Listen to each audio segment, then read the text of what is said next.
Sejam bem-vindos, meu nome é Everton Tavares e esse é o Casa de Cordel, um espaço que foi criado para que a gente possa celebrar, rememorar e expressar a força da cultura popular. Esse é o Marco Zero, o episódio Marco Zero. É o primeiro episódio de muitos, onde a gente vai conversar sobre música, tradição, sobre a poesia do cordel, né? E também expressar todos os tipos de expressões, sendo redundante, né? Sendo redundante aqui, mas expressar aquilo que mantém a alma do nosso povo viva, que é a tradição da nossa gente, né? E para a gente começar aí com o pé direito, né?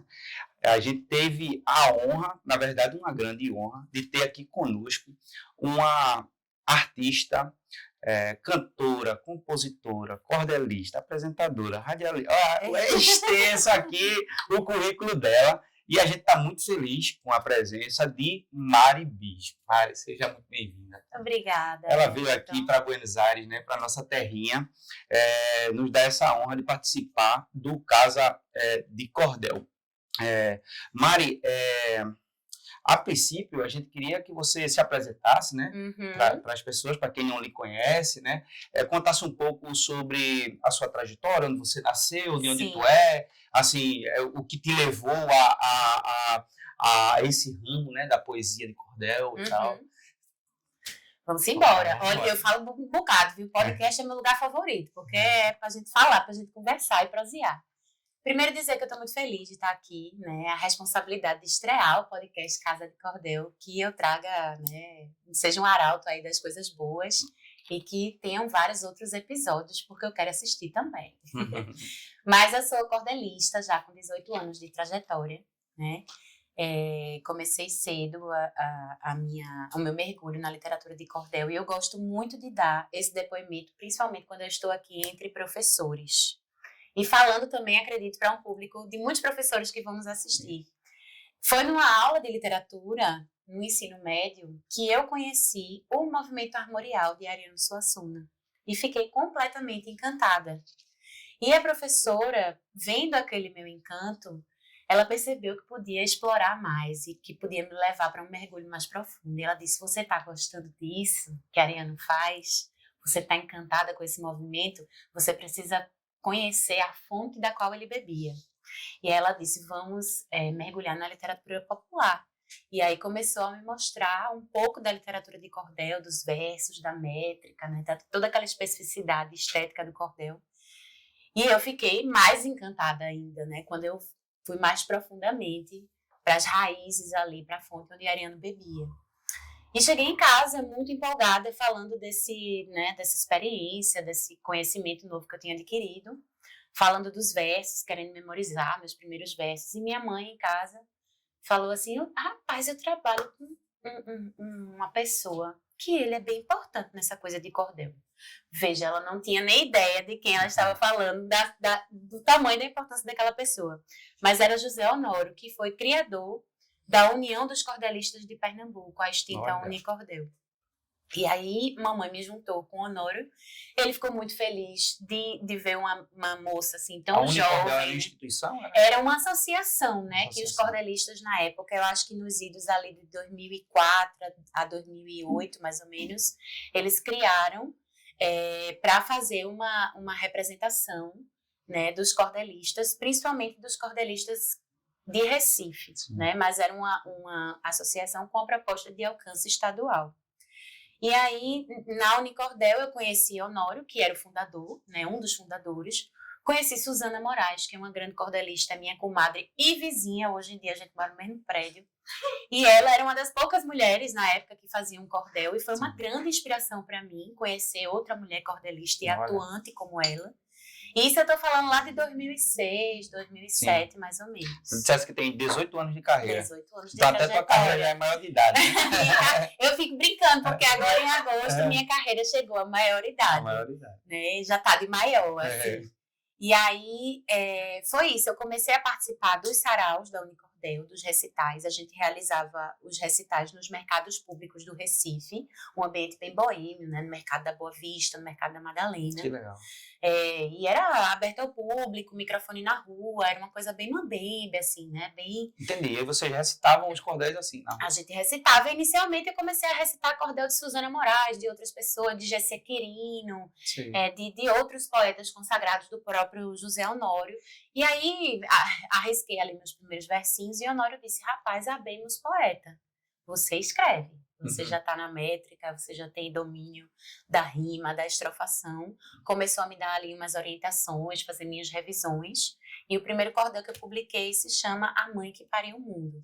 Olha. E é uma versão feminina da criação do mundo, uma versão mitológica. Sim. E com ele eu fui premiada em 2007 pela Prefeitura do Recife, num festival de literatura que a Prefeitura tem até hoje. E acho que esse marco, né, da premiação foi algo que disse assim, bom, eu acho que eu sou poeta. A legitimação, né, do meu ofício veio a partir daí. Eu falei pra você que a mulher era fera. Era fera de verdade. Ô Mari, ó, assim, o que é que mais te encanta, de fato, no cordel? É a rima, é o verso, é a estrutura a estrutura do poeta, quando eu falo estrutura, eu falo assim, da forma física, estrofe, isso.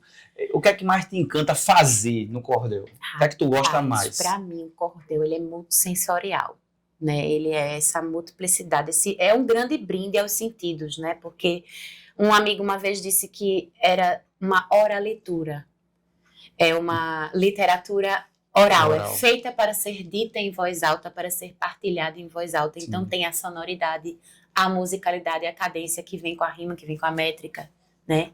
Tem muita matemática dentro do cordel, porque o cordel é repetição, né? Então o fonema, é a rima que se repete.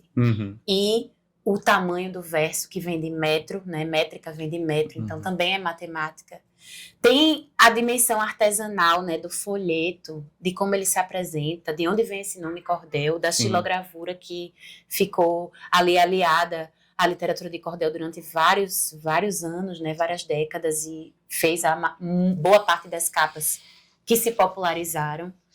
Conta histórias, é musical. Então, assim, para mim é um prato cheio. Eu não sei nem te dizer qual é o aspecto da minha preferência, porque para mim é esse grande conjunto, né, que a literatura tem, a literatura de cordel. E é uma literatura que tem um alcance muito potente. Ela é muito acessível. A gente está falando da criança ao idoso. A gente consegue agregar os mais diversos públicos com essa forma fixa, né? Se a gente constrói um texto emocionante, tocante, bonito, uma narrativa, se utilizando dessa forma fixa, a gente alcança e toca as pessoas de uma forma... Que legal, né? Incrível. E tu falou de Ariano no começo, né? Ariano traz muito isso, inclusive naquelas aulas, espetáculos dele, né? Era aquela maravilhosa aula de Ariano. Famosa. Eu assisti umas aulas daquela dele, eu acho que umas 10 vezes as mesmas aulas em locais diferentes. Sim. E assim, ele fala do cordel, mas Ariano, ele é um defensor, assim, ferrenho da tradição popular, né? Um defensor incrível, e um mestre de verdade. É verdade. Né? Ariano encanta escutar ele, encanta ouvir ele. Ele fala muito do cordel como ferramenta de educação, né? Como ferramenta de ensinar. Recurso pedagógico mesmo, né? Tem esse potencial muito grande. E tem muitos lugares, né, que a grade curricular inclui o cordel. Por exemplo, o estado de São Paulo. Eu sou chamada para fazer diversas formações com professores lá, porque lá eles trabalham dentro do currículo escolar literatura de cordel, depois de ter sido reconhecida em São Paulo, no estado de São Paulo. Tá vendo? E ano passado eu fiz uma turnê, passei por 8 cidades no interior de São Paulo, com um projeto do sistema de bibliotecas dele, trabalhando a literatura de cordel nas escolas. Olha, né? Que legal. Porque é patrimônio cultural nacional, reconhecido pelo IFAM em 2018, reconhecido tardiamente, mas chegou esse reconhecimento. E esse respaldo coloca a literatura de cordel em outros espaços, na educação formal, dentro da academia. Né? Isso engrandece a arte popular que a gente faz, né? Que a gente ajuda a manter viva. Então, ele tem um potencial pedagógico muito grande. Ele foi um instrumento de alfabetização quando as pessoas não tinham acesso à leitura e à educação, né? Ele ficou conhecido como Jornal do Sertão, porque circulava informação nos lugares Isso eu estou falando do final do século XIX, início do século Sim. XX, né? Nos lugares ermos onde os meios de comunicação não chegavam, Sim. né? Então, a literatura de cordel conseguia atingir as pessoas, as populações e informar essas pessoas através dessa linguagem acessível da rima e do verso, sim. né? Me parece que lá no século XVII, em Portugal, já tinha, né, alguma coisa de cordel. Se não se eu não estiver enganado, A me gente corrija. tem as origens do cordel, a gente tem assim, a gente vai olhar para trás, para a Península Ibérica, né, para essa região de Portugal e Espanha, pensar nos trovadores, nos poetas que faziam as quadras, as trovas, né, que como se fossem ali os antepassados dos cantadores de viola e dos poetas, né, cordelistas de bancada. Mas a gente tem mais atrás ainda, se a gente for pensar na presença moura da Península Ibérica, essa influência já é anterior, né? E vem, na verdade, de outro continente, né? Então tem essa mistura toda. E quando chega no Brasil, ele se torna uma outra coisa, né? O que tinha em Portugal não é o cordel brasileiro que a gente tem.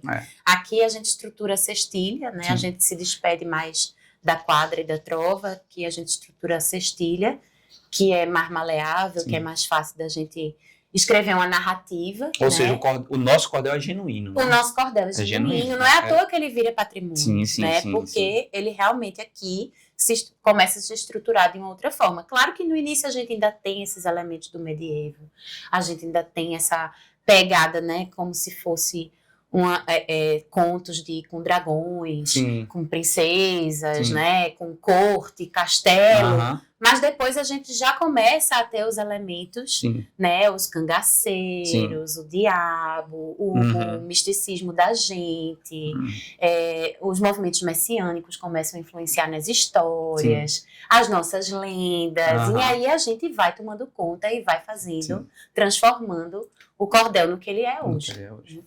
Um cordel tipicamente nosso. Tipicamente nosso. Mari, a gente vai conversar também com o Plínio, né, e com a professora Mari, que na verdade ela que é a idealizadora de tudo aqui, tá? A cabeça pensante aqui no que se diz respeito a criar o Casa de Cordel foi Mari, tá? Ela que pensou em tudo, estruturou, correu atrás. As mulheres são danadas demais. Convidou a gente, né? Convidou a gente, quando ela convidou a gente, que eu vi assim, eu disse, eu quero participar, para mim vai ser muito massa, eu quero ir. Sim. E assim, a gente vai te fazer algumas perguntas, né? Conversar um pouco mais com você e a gente vai precisar, eles dois participarem também, tá? Tá certo.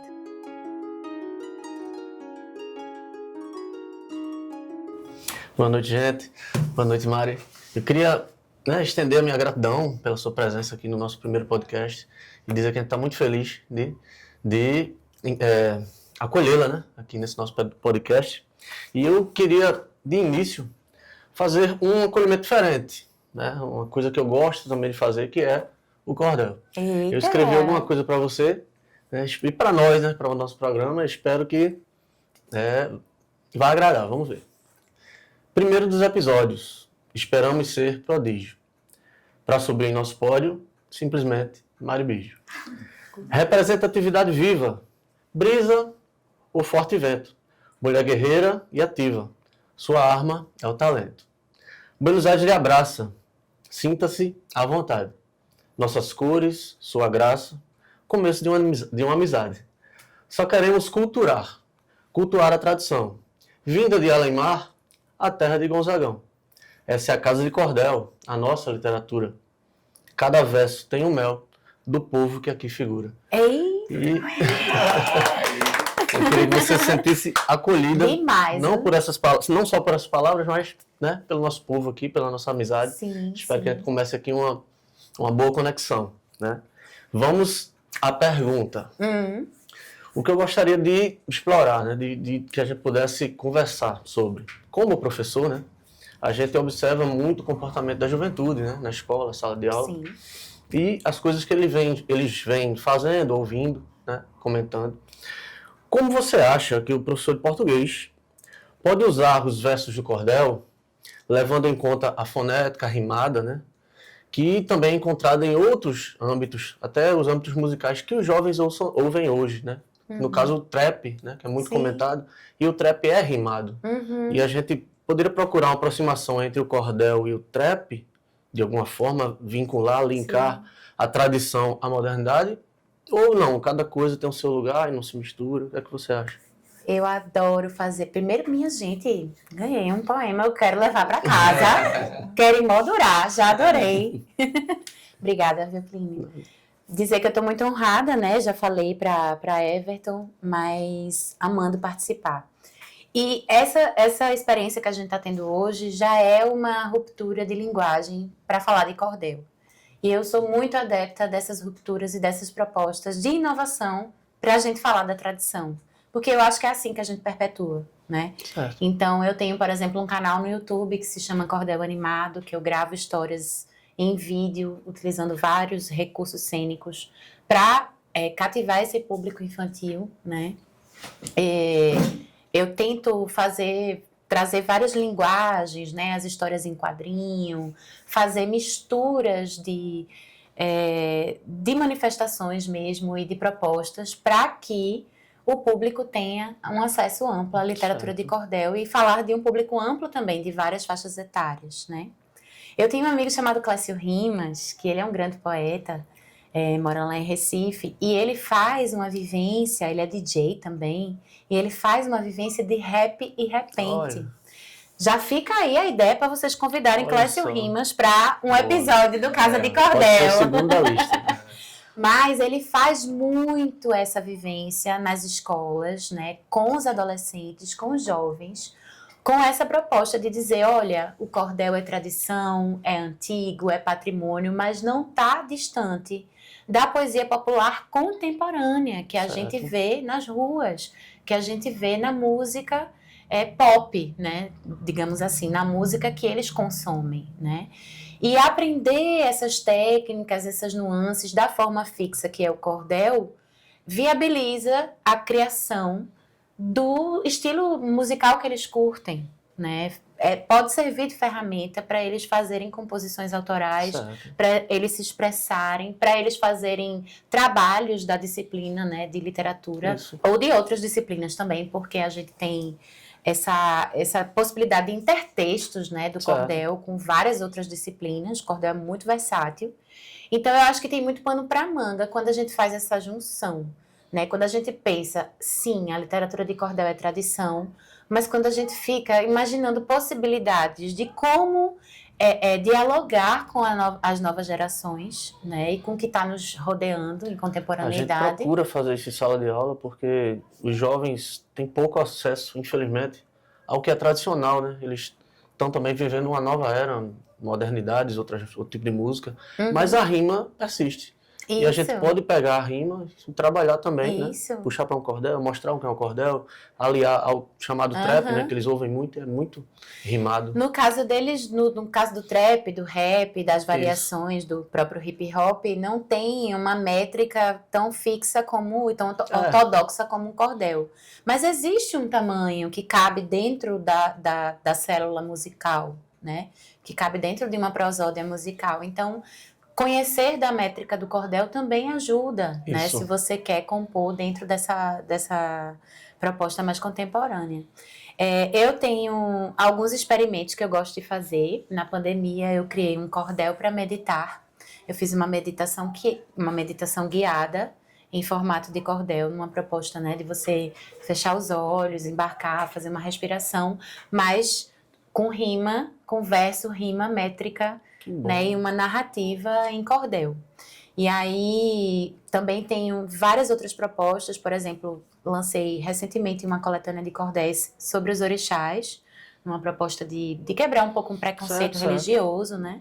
E dentro dos folhetos tem um QR Code que você escuta os cordéis, então você lê e também escuta. massa. Então eu fico juntando as linguagens, eu fico pensando em propostas, eu uso vídeo, eu uso áudio, eu coloco na música, eu faço, enfim, HQ misturado com cordel, história em quadrinho misturado com cordel, numa tentativa sempre de buscar essa renovação da tradição. Não segregar nenhuma dos vieses, né? Exatamente, eu acredito nisso. Eu vou fazer uma pergunta rapidinho, curtinha, mais uma, sobre um cordel seu, que eu li há pouco tempo, sobre o 7 de setembro, né? Um cordel infantil, no qual você usava a palavra imposto. E eu notei que o imposto ganhou 2 sentidos. Aí eu queria saber, foi intencional? Você percebeu ali e as crianças poderiam notar que imposto seria um substantivo e também um tempo verbal? Então, a gente brinca que eu faço cordel, eu faço música para crianças de 0 até 148 anos. Eu digo que essa é a minha faixa etária. Por quê? A gente tem ali o que se apresenta e o que as crianças alcançam e o que foi feito com objetivo para elas, mas a gente tem as entrelinhas também, né? A gente tem aquelas coisas que só os adultos vão compreender, porque tem todo um contexto que eles já tiveram acesso e que a criança ainda não teve acesso. Porque eu acredito que a arte, ela é feita, a literatura e a arte como um todo, ela deve ser feita para encantar todo mundo. Quando você diz que está fazendo literatura infantil, que é o meu carro-chefe dentro da literatura de cordel, eu estou fazendo uma literatura que é acessível para crianças. Mas isso não significa que o adulto não vai ler e não vai se emocionar. Isso. Ou não vai se perguntar, se questionar, ou entender duplos sentidos, ou entender metáforas que talvez a criança não acesse. A criança vai achar lindo, vai se divertir, vai rir, mas o adulto vai ser contemplado também, o adolescente e o jovem vai ser contemplado também. Por isso que eu brinco, minha faixa etária é de 0 até 148 anos. Então a ideia é... 148 anos, porque me disseram uma vez que a pessoa mais velha do mundo tinha morrido no Japão, provavelmente, né? Porque é sempre o japonês, com 148 anos. Mas se vocês souberem de alguém mais velho, vocês me digam que eu amplio a minha faixa etária. 152. Se souberem alguma coisa, você me avisa logo. Pronto, Mari, foi maravilhoso conversar com você. Agora é a hora da dupla, né? Mari. Teleaula de ginástica era bastante esperada. Se imaginava na tela como uma bruxa aclamada. O meu sonho é algum dia aparecer na TV. Já mandei tanta inscrição, parece que ninguém lê. Até que chegou o dia, preparou seu grande look e a bruxa foi convidada para o caldeirão do truque. Foi cebosa e fedorenta e pôs seu pior vestido. Fez foto e deu entrevista por seu feitiço escolhido. Concluiu todas as provas daquela competição. Foi a melhor com varinhas e no quesito poção. Venceu a prova do sapo, risada mais horrorosa e no desfile dos vestidos, troféu de a mais asquerosa. Afinal da crueldade, ela chegou com louvor, vibrou muito quando ouviu a voz do apresentador. Parabéns, bruxa de meu, és a grande vencedora. Leve o aspirador de pó, jogue fora esta vassoura, leve essa colher de pau, tem nossa marca é novinha, além deste caldeirão, ideal para a cozinha. A bruxa ficou parada. Não podia acreditar. Nunca sentiu tanta raiva. Quis pôr abaixo o lugar. Respirou bem fundo, bem séria. Enquanto o homem falava, ela olhava estática por dentro, se revirando.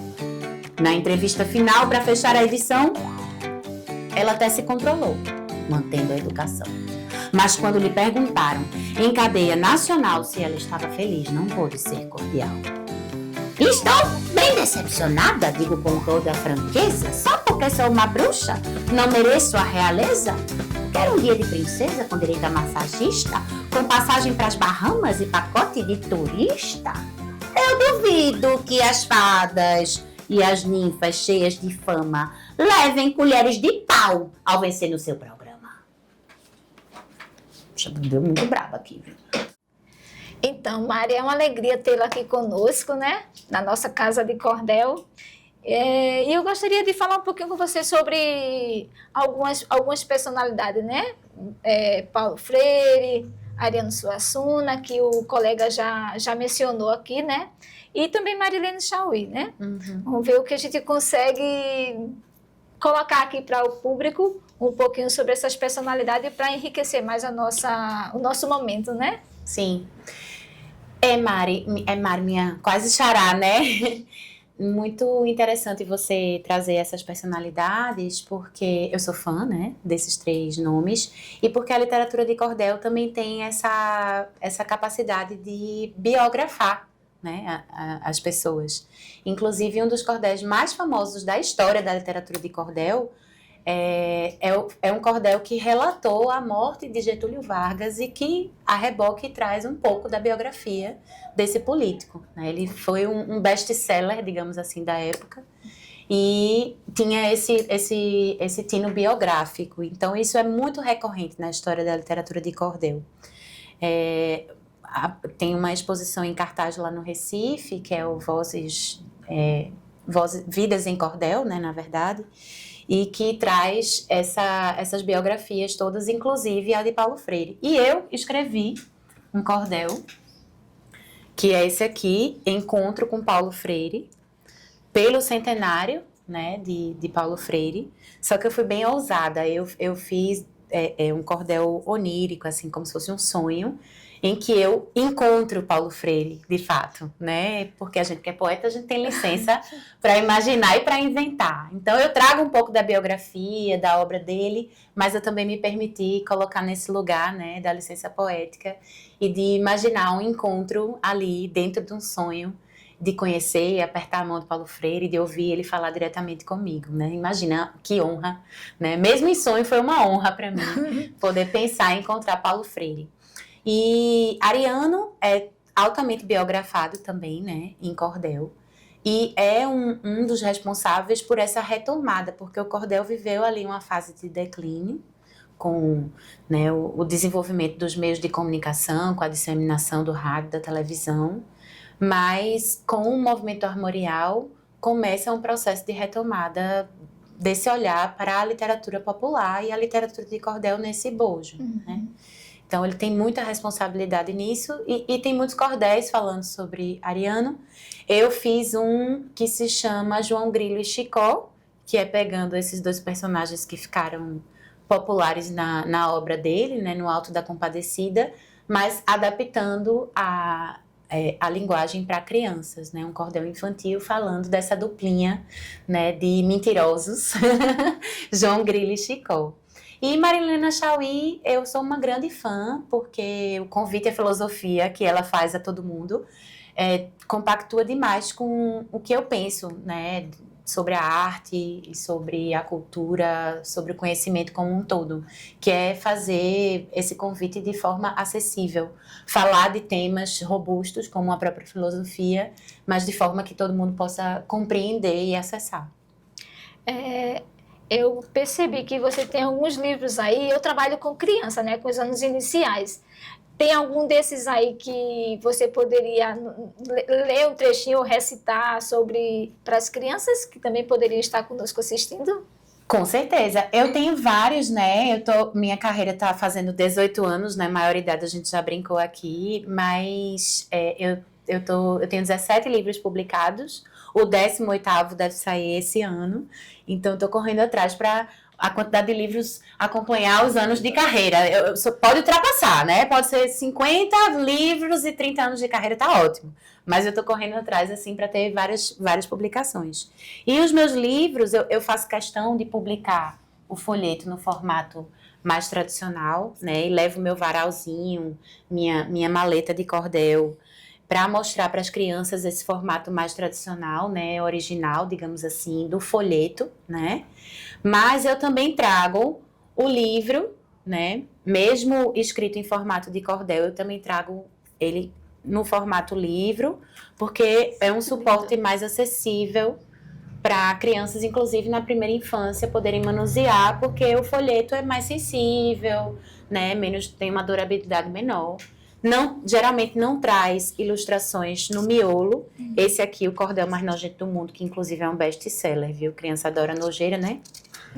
Aí o Cordel Mais Nojento do Mundo é um dos que mais famosos. Eu ainda coloquei, né, minha amiga Marta, que fez a ilustração, ela ainda colocou algumas ilustrações no miolo, que não é comum nos folhetos de cordel. Mas como a gente está falando de infância, a gente se dá esse luxo de colocar algumas ilustrações no miolo, para que as crianças tenham esse respiro, né, do texto, de um bloco de texto para outro, poderem acessar as ilustrações. Mas eu também trabalho o cordel dentro do livro, costumo chamar meus livros de cordelivros, porque eles juntam, né, essas duas propostas. Esse é um dos meus favoritos, o baú de surpresas. Ele era um cordel que se chamava A Bagunça dos Brinquedos. Tem vídeo dele no meu canal do YouTube.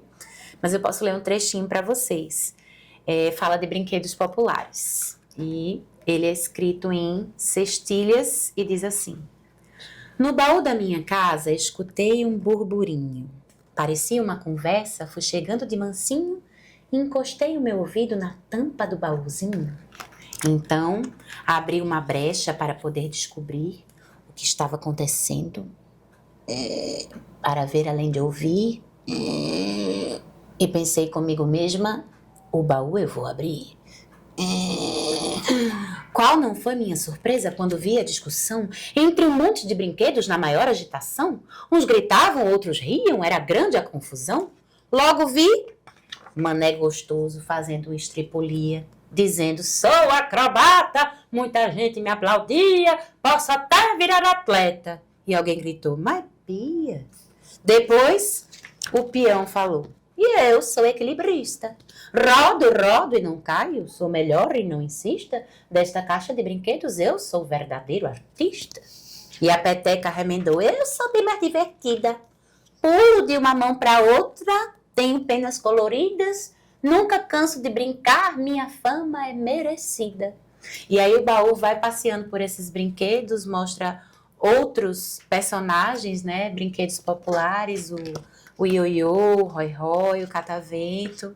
Apresenta para as crianças esses brinquedos e no final ainda traz a possibilidade da gente entender que todos os brinquedos são bem-vindos e têm seus talentos, assim como todas as crianças o são, assim como todas as pessoas o são. No final, ela diz assim, então tive que intervir e dar minha opinião. Ei, vocês estão me ouvindo?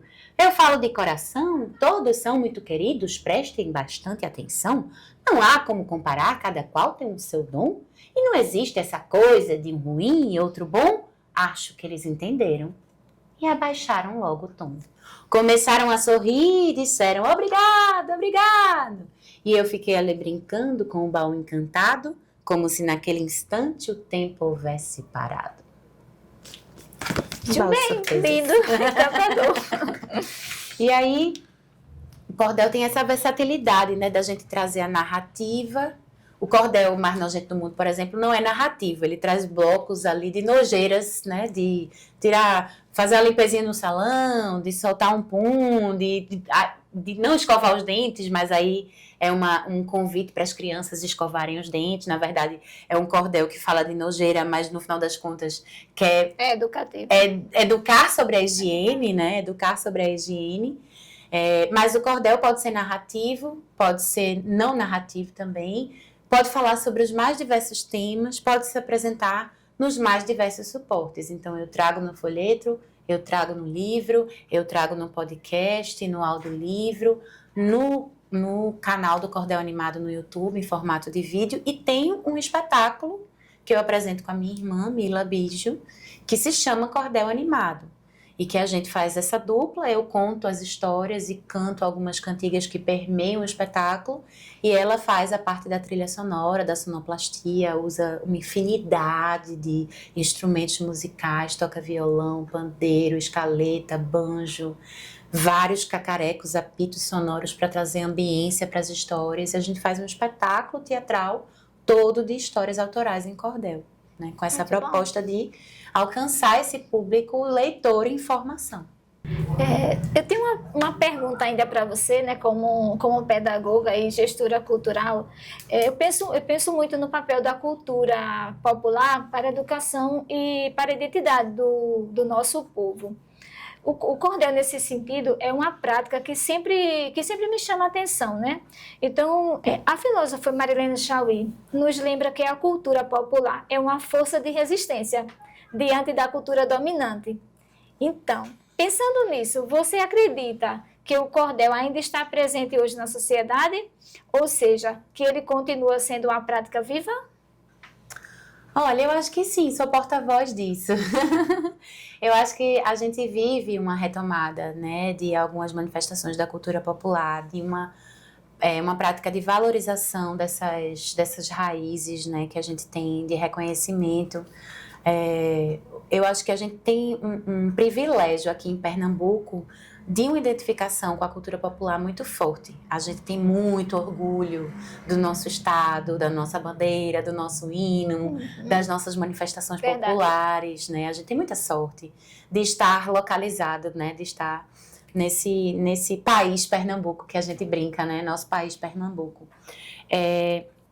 Então, eu acho que nesse sentido, sim, o cordel está vivo, né? Sendo disseminado, divulgado, e existem pessoas, assim como eu, que estão preocupadas com o acesso desses leitores em informação, né, desses cidadãos em informação, o acesso deles à literatura de cordel, né, que é justamente trabalhar a literatura de cordel com a infância, com as infâncias.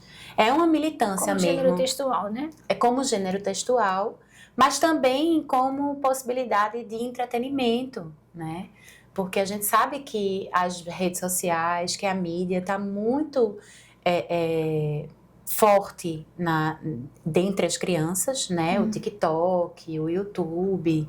E quando eu coloco o canal Cordel Animado, trazendo as histórias em cordel, com elementos cênicos, para que as crianças assistam, já que elas estão frequentando o YouTube e outras redes, né?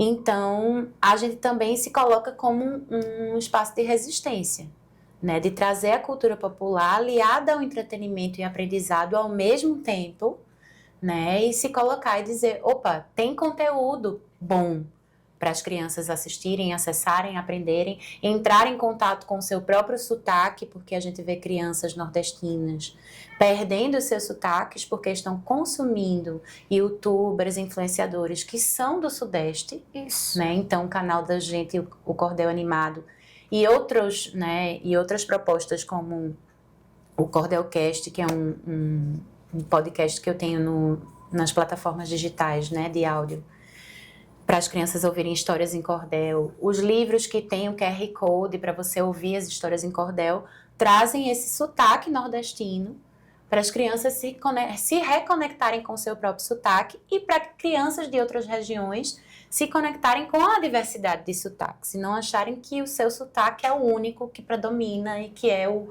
jeito certo de se falar no Brasil. Porque o Brasil é muito plural e a gente tem muitos falares, muitas vozes e muitos sotaques, né? Então, é um trabalho, sim, de resistência e de manutenção desse cordel vivo na nossa sociedade. Por isso, esse diálogo tão importante, que eu já conversei com o Everton, que eu já conversei com o Plínio, de dialogar com outras linguagens, com outras manifestações, com a própria tecnologia, para, né, manter essa tradição se renovando, se reinventando e se atualizando para que ela não morra, para que ela continue pulsante. Ok, muito bem. Não sei se dá tempo ainda outra pergunta. Faça daí. Vamos lá. Agora vamos para a Ariane Suassuna, que já comentou, né? O Everton também já comentou, mas que eu também sou apaixonada por ele, né? Também já assisti uma aula espetáculo na faculdade e a gente ficava encantado, né? De ver ele lá falando. Se tivesse mais uma, a gente sempre estava lá presente. Mas eu só assisti uma mesmo. As outras eram pelo YouTube. Sim, as assisti que eu vi diversas. foram todas pelo YouTube também. Eu assisti diversas, mas uma foi pessoalmente. Então, Ariane Suassuna sempre ressaltava, né, a importância de preservar a cultura nordestina diante das influências externas, defendendo, né, que nossas raízes não podem se perder. Então, nesse sentido, o propósito do seu trabalho como cordelista é resgatar essa identidade cultural nordestina, que poderia estar ameaçada pela influência de outras culturas? Acho que eu falei um pouquinho disso agora, você né, acabou no final de das responder. contas. Mas tem um diálogo muito forte, né? Muito fortemente e nitidamente influenciada por essa Quando proposta. você citou, né, o YouTube, né, os canais das redes sociais. O movimento armorial, ele buscou levar a cultura popular para o erudito, né? Ele disse assim, não, a gente tem uma cultura nossa erudita e bem estruturada e com várias versões estéticas, com várias linguagens, com as gravuras, com a música armorial. Ele quis fazer uma coisa também multissensorial, com vários intertextos ali. E eu trabalho muito nesse sentido também. Quando a gente vai fazer o espetáculo do Cordel Animado, por exemplo, eu uso o mamulengo, que já é uma forma de apresentar às crianças esse boneco também, que é extremamente popular, que também é patrimônio cultural nosso. Mamulengo. Né? O mamulengo. Então, tem referências outras, né, de objetos cênicos, de elementos, de fantoches, de bonecos costurados à mão, de coisas feitas de forma artesanal, tudo para trazer uma organicidade e para fazer essa... Eu não gosto muito da palavra resgate, mas não deixa de ser, né? Um resgate dessas tradições, né? Como o próprio livro Baú de Surpresas, que traz esses brinquedos populares que atravessam gerações, né? E apresentar esse universo para as crianças que estão perdendo aos poucos o contato com essas tradições populares, com essas vivências populares. Na banda, né? Eu também trago diversas referências de ritmos populares, de personagens, né? A Laúça, a boneca de pano. Então, tem um universo inteiro que a gente fica sempre brincando ali, né? Fica sempre transitando entre o que é acessível para eles, de linguagem mais contemporânea, que eles vão curtir, que eles vão se divertir, mas com a cultura popular, né? Eu fiz um brega funk, por exemplo, que é também um ritmo que agora é reconhecido como um patrimônio lá no Recife, né? Mas é um ritmo que ele sofre muito preconceito, porque é um ritmo que nasce na periferia e nasce muito ligado à objetificação da mulher, uma dança que é muito sexualizada, mas que as crianças, principalmente periféricas e no Recife, as crianças como um todo, já entraram em contato e é um ritmo extremamente dançante e divertido. E aí eu fiz o baile da Laúça, que é um brega funk, mas aí a letra do baile da Laúça, que a gente dança no show e que aparece uma Laúça, ela é um verdadeiro passeio histórico-cultural das agremiações de mascarados do Carnaval de Pernambuco. Então eu começo falando da bicharada de Mestre Jaime de Salgueiro, que vai para o baile da Laúça. Eu falo dos caretas de Triunfo. Eu falo dos papangus de Bezerros, do Calunga, o Homem da Meia-Noite, do Galo da Madrugada, dos caiporas de Pesqueira. Então, todos esses elementos, todas essas manifestações de mascarados famosos do litoral ao sertão do nosso estado vão para o baile da Laúça. Então, é um brega funk, mas eu aproveito a deixa desse ritmo que se popularizou e que contemporaneamente acessa muitas pessoas para trazer manifestações culturais que a maioria das pessoas desconhece, né? Não faz ideia que a gente tem uma riqueza tão grande de manifestações carnavalescas, de blocos, de troças, de mascarados, de brincadeiras e brincantes espalhados pelo nosso estado, pelo nosso território. Então, eu posso dizer que você é uma discípula de Ariano Suassuna. Eu sou. Agora, quebra um pouco o jeito ortodoxo que Ariano tinha, porque Ariano era contra o mangue beat, por exemplo, porque juntava a alfaia com a guitarra e o rock and roll. Eu sou altamente discípula também de Chico Science nesse aspecto, porque sou uma defensora da cultura popular, mas acredito sim que as tecnologias, a inovação, né, e os movimentos contemporâneos contribuem para que a gente mantenha as tradições vivas. Você usa as ferramentas para poder trazer de volta aquilo que é, vamos dizer essa palavra, antigo, para trazer para o novo. Exatamente, essa é a minha proposta. Então, eu agradeço, né, por esse momento aqui conosco e vamos em frente. No fim da reunião, eu ainda pude escutar Paulo Freire me falando sobre o verbo esperançar, que é mover-se para a mudança, aliado à esperança para muito além de esperar. Ele sorriu e me disse, em tom bastante otimista, que alegria conhecer uma mulher cordelista. Se a educação é a cura, é mesmo a literatura que nos trará tal conquista. O ato de ler é tão nobre e a poesia é tão singela, como a arte de dizer o mundo como um pintor faz na tela, a palavra é o pincel e estas rimas em cordel são as cores da aquarela. Eu me vi emocionada e não queria acordar, mas lembrei-me da lição sobre o verbo esperançar. Eu devo estar bem desperta com meu coração alerta, ideais a me guiar. Que sejamos freirianos em prol da nossa nação, que transformemos o mundo através da educação, que o sonho seja o motor, a cultura o condutor, destino a libertação. Mari Bijo, eu aqui de novo, né? Então a gente vai... eu estava anotando, na verdade, a tua fala com Plínio e com Mari, e eu notei muito que você traz na tua voz, né, na tua expressão e também nos teus versos, 2 pilares, que é tradição e contemporaneidade, né? Se eu estiver enganado, me corrija. Não, mas eu acho que é por aí. E isso também é muito vigente na minha área, Sim. que é a história, que a gente tenta trazer os eventos históricos, né? E relacionar ele com o contemporâneo, né? E o que é interessante nisso tudo, né? É interessante a gente notar que a gente consegue se reconhecer. No estudo de história eu estou falando. Porque quando você conhece, por exemplo, os grandes eventos históricos, os grandes personagens, isso lhe traz um certo repertório, conhecer isso aí. Mas quando você estuda a história local, isso faz com que você se reconheça na história, né? É a questão da identidade. Sim, que você falou. É muito importante isso. E eu tento trazer isso para o meu povo, aqui no trabalho que eu faço na minha cidade, na minha página, Um Tanto de História. E eu tento mostrar a relação da história local com a história do Brasil. Né? E é muito notório como a gente aprende a história do Brasil estudando a história do município. Sim. Você até falou que um cordel famoso é um cordel sobre Getúlio Vargas. Isso, exatamente. Para te dar um exemplo rápido, por exemplo, em 1937, durante o período do Estado Novo de Getúlio, os governadores de estados eles foram destituídos. E Getúlio nomeou os governadores e prefeitos. Né? Esses governadores e prefeitos os governadores eram chamados de interventores federais.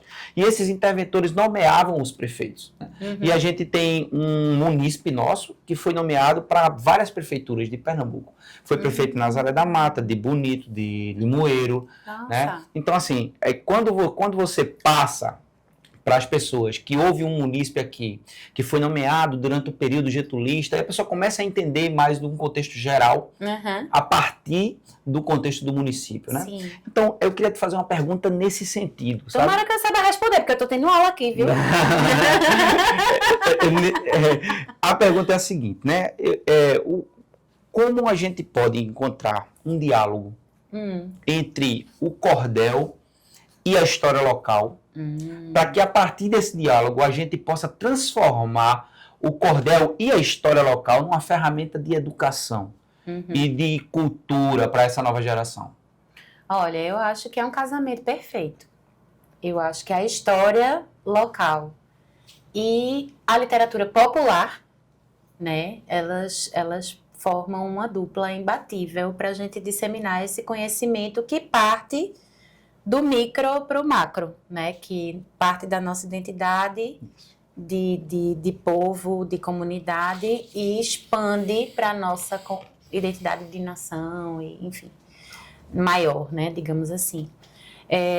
Eu tenho cordéis, por exemplo, eu tenho um cordel que fala da lenda urbana da perna cabeluda. Não sei se você já ouviu falar, mas no Recife, uma perna cabeluda foi amplamente divulgada, difundida como uma assombração, mas virou realidade, porque foi noticiada no rádio.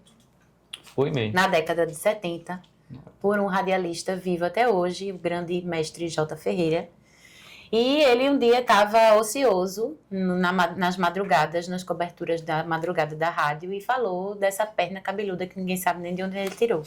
No outro dia, a rádio já começa a receber ligações de pessoas que foram atacadas pela perna cabeluda. Então, isso vira uma lenda urbana. Sim. Ele sustenta ainda por algum tempo de que existe essa assombração, de que existe esse vilão, digamos assim. Isso a gente está falando da década de 70, já tinha rádio, já tinha televisão. Sim. Mas a imaginação, né, o imaginário popular tem força e vitalidade, né? Então, a perna cabeluda se tornou realidade. E aí, hoje, eu trago numa proposta de contar para as infâncias que essa lenda urbana existiu, Sim. né? E que ainda pode ser perpetuada, só que de um outro jeito, né? Contada e repassada para as outras gerações. E isso tem a ver com a nossa forma de contar histórias, de perpetuar lendas e mitos, né? Isso tem muitas camadas aí quando a gente faz esse tipo de trabalho. Então, eu acho que é uma dupla muito bacana, quando a gente junta esses fatos históricos, né? Essa micro-história, como você me ensinou mais cedo nos bastidores, se utilizando da literatura popular, que é essa linguagem acessível, que tem esse potencial pedagógico, né? Que tem a rima, que tem a métrica, que tem a possibilidade de trazer narrativas. Sim. Já escrevi cordéis biográficos sobre heróis e heroínas nordestinos, Bárbara de Alencar, Antônio Conselheiro. Olha, que né? legal. Tem um cordel de metaficção historiográfica, que é o encontro de Luiz Carlos Prestes e Lampião, Olha. ou o dia em que o Virgulino teve um problema com a coluna, Sim. né? Fazendo uma brincadeira com a coluna Sim. Prestes, né? No Uhum. caso. Por que metaficção historiográfica? Porque a metaficção é algo que se apropria de uma lacuna, né, da história, trazendo a ficção, mas que poderia ser verdade. Então, é uma metaficção historiográfica. Então, eu estava em Serra Talhada, o pessoal disse, não, porque aqui foi onde o Lampião se encontrou com Luiz Carlos Prestes. Eu digo, é mentira, né? Brincadeira, o negócio desse. Não, é verdade. E você vai ver a história... Sim. Tem um negócio ali, um burburinho. Sim. Em alguns textos dizem, não, eles foram contemporâneos e eles dividiram o mesmo território ali. Sim. Estavam no mesmo lugar, na mesma época. Sim, sim. Será que eles não se encontraram? E se eles se encontraram, eles ficaram amigos, ficaram inimigos, eles brigaram? Aí né? entra a licença poética que tu Aí falou que a entra a gente... licença poética e completa essa lacuna Sim. com ficção. Aham. Mas é uma ficção que bem poderia ser realidade. Né? Então, eu acho que esse casamento da história com a literatura é antigo, né? A gente tem muitas biografias, muitos fatos históricos narrados através da literatura como um todo. Sim. E se a gente fala de literatura popular, poesia, rima e verso e cordel, E um dos maiores... aí é um prato cheio. E um dos historiadores, assim, basilares para a história mundial é Homero, né? Se você for ler a Ilíada é literatura poesia, pura, né? é poesia. É poesia. Né? São cânticos, né? Tanto a Ilíada como a Odisseia, né? Os dois se atribuem a Homero e são cânticos mesmo. Né? É um casamento antigo, antigo. E quando a gente pensa em literatura popular e microhistória, que é o que você está falando, eu acho que casa melhor ainda, né? Porque a gente está falando de povo para povo, de gente para gente. Sim. Né? A gente está falando, você está aqui dizendo, eu sou alguém que mora em Buenos Aires e que está pesquisando a história desse local, essa micro-história, e que cria essa identidade com essas pessoas que são daqui, essa sensação de pertencimento, essa sensação de saber as origens do seu município e de você, né? De você mesmo, né? Isso. E a linguagem acessível da literatura popular pode deixar essa mensagem, contar essa história de um jeito muito mais acessível. Eu acho que aqui, do podcast Casa de Cordel, devia sair um cordel sobre a história de Buenos Aires. Verdade. Deixa aí a provocação. Meu povo, esse foi o primeiro episódio do Casa do Cordel, o primeiro de muitos que virão, né? A gente agradece de coração. O primeiro agradecimento é um agradecimento especial, né? Que é a nossa artista Mari Bijo. Eu que agradeço pelo convite. Foi muito bom ter você aqui, foi muito legal. A gente aprendeu, eu aprendi muito hoje com você aqui. Também. Foi muito legal o papo, vice de verdade. O outro agradecimento é a nossa Mari de Buenos Aires, né? Que tem a Mari de Recife e a Mari de Buenos Aires, né? Mari com essa ideia maravilhosa, né? Foi um papo muito bom que a gente teve, um aprendizado muito bom, assim, e Mari é a responsável por isso acontecer, né? A gente tem que dar mérito a quem merece o mérito, né? E nesse caso, a minha opinião e a de Plínio também é que o mérito é dela, porque ela pensou tudo, ela organizou tudo, né? Ela chamou a gente para participar e a gente está aqui com todo carinho, viu, Mari? Lhe agradeço também por essa oportunidade de estar aqui, de estar conhecendo Mari Bijo aqui. Plínio Márcio, que É o nosso cordelista local. Versinho e tudo mais, né, gente? Tô besta. Pois é. E também a gente quer agradecer, né, ao prefeito Henrique Queiroz, que ele deu um apoio fundamental para que o episódio viesse ao ar, para que ele acontecesse. Agradecer também à Câmara de Vereadores, na pessoa do vereador Romildo, da vereadora Neuza e do vereador Lenilson da Banca, que também ajudou para que acontecesse o podcast. E assim, é isso, é só satisfação, tá? Hoje a gente está muito alegre com tudo que aconteceu. Vamos embora, estou muito feliz de estar aqui, agradeço aí. Espero que muita gente assista, que muita gente compartilhe, divulgue e que tenham muitos outros episódios. Contem comigo aí para o que vocês precisarem. E agradecemos a você também que está aí assistindo, que foi até aqui no final, assistiu aí esse episódio. A Pedro também, né? Do outro lado aí das Pedro, câmeras. como eu esqueci de Pedro.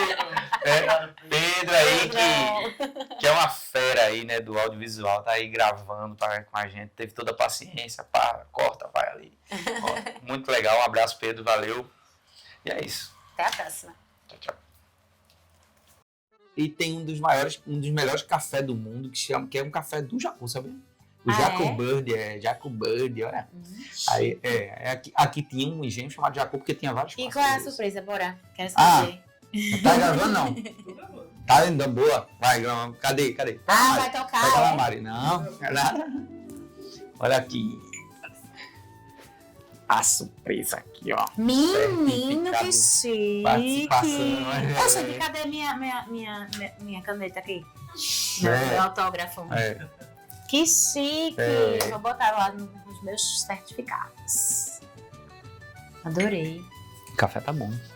Eita. Olha aí, ó. Tá não.